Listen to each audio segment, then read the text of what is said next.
हरिद्वार के देव संस्कृति विश्वविद्यालय शांतिकुंज में Indian AI faith and future विषय पर अंतर्राष्ट्रीय कार्यशाला का भव्य आयोजन किया गया। इस कार्यक्रम में लोकसभा अध्यक्ष ओम बिरला और उत्तराखंड के मुख्यमंत्री पुष्कर सिंह धामी विशेष अतिथि के रूप में उपस्थित रहे। कार्यशाला का आयोजन देव संस्कृति विश्वविद्यालय के प्रतिकुलपति डॉक्टर चिन्मय पंड्या द्वारा किया गया। इस कार्यक्रम में नोबेल पुरस्कार विजेता हस्तियों, प्रमुख एआई संगठनों के सीईओ, नीति निर्माता, टेक्नोलॉजी लीडर्स के साथ अमेरिका, इटली, स्विट्जरलैंड, यूएन और 20 से अधिक देशों के नामचीन वैज्ञानिक भी शामिल हुए। मुख्यमंत्री पुष्कर सिंह धामी ने कहा कि ऐसे सम्मेलन आने वाले समय में नए मार्ग प्रशस्त करेंगे। उन्होंने बताया कि एआई आज हर क्षेत्र में प्रभावी हो चुका है और इसे समझना अब जरूरी हो गया है। यहाँ पर हो रहे विचार विमर्श से देश और दुनिया दोनों के लिए उपयोगी दिशा निर्देश प्राप्त होंगे। कार्यशाला के दौरान विशेषज्ञों ने एआई के भविष्य, नैतिकता, समाज पर प्रभाव और धर्म के साथ तकनीक के सामंजस्य पर गहन चर्चा की।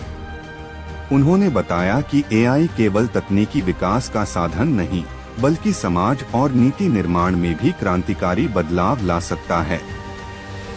इस भव्य आयोजन के बीच राज्य में प्राकृतिक आपदाओं की स्थिति भी गंभीर बनी हुई है। मुख्यमंत्री पुष्कर सिंह धामी ने कहा कि तेज बारिश और बादल फटने से उत्तरकाशी, देहरादून, ऋषिकेश और टिहरी जैसे क्षेत्रों में जनजीवन प्रभावित हुआ है। कई संपर्क मार्ग टूट गए हैं और नुकसान की स्थिति का आकलन लगातार किया जा रहा है। प्रधानमंत्री नरेंद्र मोदी और गृहमंत्री अमित शाह लगातार मुख्यमंत्री से पल पल की अपडेट ले रहे हैं। मुख्यमंत्री ने खुद ग्राउंड जीरो पर जाकर प्रभावित क्षेत्रों का जायजा लिया और अधिकारियों को राहत कार्य और बचाव प्रयास तेज करने के निर्देश दिए। मुख्यमंत्री ने कहा कि राज्य सरकार प्रभावित लोगों को जल्द से जल्द राहत प्रदान करने के लिए हर संभव कदम उठा रही है। पुलिस, एसडीआरएफ और अन्य प्रशासनिक दल प्रभावित इलाकों में सक्रिय हैं। साथ ही केंद्र सरकार भी आपदा प्रबंधन में पूर्ण तत्परता दिखा रही है। इस तरह हरिद्वार में आयोजित अंतर्राष्ट्रीय कार्यशाला ने दुनिया भर के विशेषज्ञों को एआई के भविष्य पर चर्चा के लिए एकत्र किया। वहीं राज्य और केंद्र की सक्रियता ने यह स्पष्ट कर दिया कि आपदा प्रबंधन में भी सरकार पूरी तरह जागरूक और तत्पर है। उत्तराखंड में मौसम की वजह से कठिनाइयों के बीच इस कार्यशाला का आयोजन तकनीकी और वैश्विक दृष्टिकोण से एक महत्वपूर्ण संदेश दे रहा है। तकनीकी विकास और मानव सुरक्षा दोनों ही प्राथमिकता हैं। इस कार्यक्रम से यह भी संदेश गया कि आधुनिक तकनीक जैसे आर्टिफिशियल इंटेलिजेंस केवल विकास के लिए नहीं, बल्कि प्राकृतिक आपदाओं और संकट प्रबंधन में भी सहायक हो सकती है।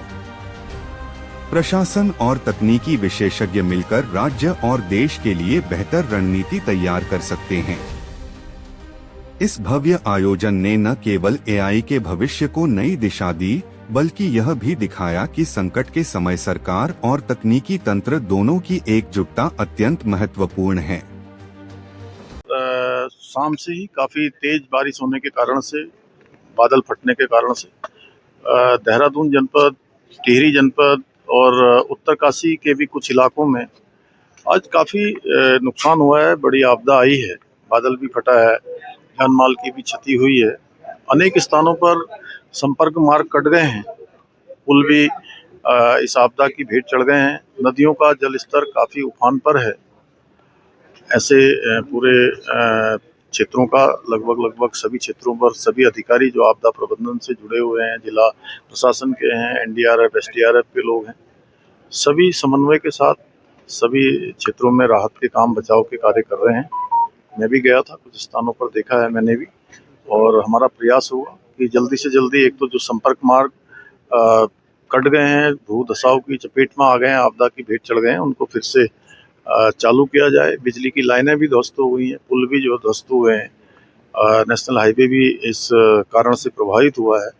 हम प्रयास कर रहे हैं जल्दी से जल्दी स्थिति को ठीक सर, करें। प्रधानमंत्री जी ने भी आपसे संपर्क किया सर। जी, प्रधानमंत्री जी ने प्रातःकाल ही आज पूरी जानकारी ली है और चिंता भी प्रकट की है और हर संभव सहायता का भी उन्होंने हमको भरोसा दिया है। गृह मंत्री जी ने भी जो है हमको फोन करके उन्होंने भी जो है पूरी इस स्थिति की जानकारी ली है।